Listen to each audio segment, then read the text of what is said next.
The observation deck of the Galactic Combat Academy buzzed with nervous energy as Ambassador Krellix adjusted his sensory appendages. Below, in the training arena, 23 Vexari cubs, apex predators from the warrior world of Vexari's prime, prowled with anticipation. Each stood nearly 4 feet tall despite their youth, obsidian scales gleaming under the artificial lights, claws clicking against the metallic floor. "This is highly irregular," Krellix muttered to Commander Thrace, a crystalline being whose body refracted light in unsettling patterns. The selection ceremony has never included a human trainer before. Thrace's form shimmered with what might have been amusement. The council approved Leo Castayanos' application. His credentials are unusual, but impressive. Impressive. Krellix's translator struggled with his incredulous tone. Humans are fragile. They lack natural weapons, armor, or even basic sensory enhancements. What could this Leo possibly offer our finest young warriors? On the arena floor, 5 trainers stood in a line. Gormith the Mighty, a 10-foot-tall Kryn whose forearms had crushed enemies across 12 star systems, stepped forward first. Beside him was a Nexian assassin, reputation preceding her like a shadow. Then Thonver, a cybernetically enhanced muck bristling with visible weaponry. Fourth was Sir, Krellix's decorated daughter, who had requested this honor specifically. And at the end of the line stood Leo, a human male of average height and build, wearing simple combat fatigues, brown hair slightly too long, no visible weapons. When he smiled at the cubs, several aliens on the observation deck made sounds of disbelief. "The human is smiling," one whispered. "Does he not understand that Vexari cubs have killed full-grown warriors before bonding?" Mia-chan, the human representative to the academy, leaned forward in her seat, dark eyes fixed on Leo. She had vouched for him personally, staking her reputation on this moment. The other ambassadors had called her reckless. They didn't understand humans the way she did. The selection ceremony began with traditional Vexari rites. The cubs, freed from their holding area, burst onto the arena floor with primal energy. Magnificent, deadly grace wrapped in scales and fury. Each bred from champions, genetically perfected for combat. By ancient custom, the cubs would choose their trainers, guided by an instinct that sensed true strength beyond mere physical appearance. Gormith stepped forward, roaring a challenge that shook the arena. 3 cubs cautiously approached him, drawn to his obvious power. Belshra moved next, demonstrating a series of strikes so fast they blurred. 4 cubs joined her, eyes tracking her with predatory interest. Thonver activated his weapon systems, a display of technological superiority. 2 cubs moved toward him. Sir performed an elegant combat sequence. 5 cubs gathered near her. That left 9 cubs unclaimed.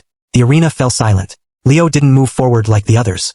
Instead, he did something no one expected. He sat down, cross-legged on the cold arena floor. His hands rested loosely on his knees. He wasn't tense. He wasn't postured for combat. He simply was. "What is he doing?" Krellix demanded. "Is this human broken?" Mia smiled. "Watch." The largest cub, a massive female nicknamed Scythe for her lethal claws, approached first. Low, predatory, circling him, nostrils flaring, sampling his scent. Leo remained perfectly still, eyes following her not with fear, but with calm attention. Scythe completed her circle and, to the astonishment of the observation deck, sat down. Right in front of him, close enough that her breath stirred his hair. One by one, all 9 remaining cubs moved toward the human. They didn't rush. They approached with a strange reverence, drawn by something the technological sensors couldn't measure. Within 3 minutes, all 9 cubs sat in a semicircle around Leo, some close enough to touch him. Scythe rested her enormous head on his knee. "This is impossible," Krellix breathed. Leo finally moved, extending his hand slowly and respectfully to touch Scythe's scaled head. The cub, a creature that had injured 3 handlers just yesterday, leaned into his touch with what looked remarkably like contentment. "How?" Thrace's crystalline form flickered with confusion. "Our sensors detect nothing special about him. No pheromones, no psychic abilities."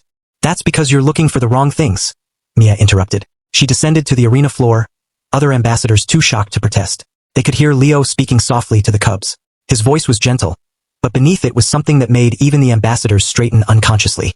"You're strong," Leo said, moving his hand from Scythe to another cub. "So powerful. You were born for greatness, weren't you? But power without control is just chaos. I can help you become what you're meant to be." "Ambassador Chun," Krellix said stiffly. "Explain this." Mia knelt beside a cub, which regarded her with curious eyes.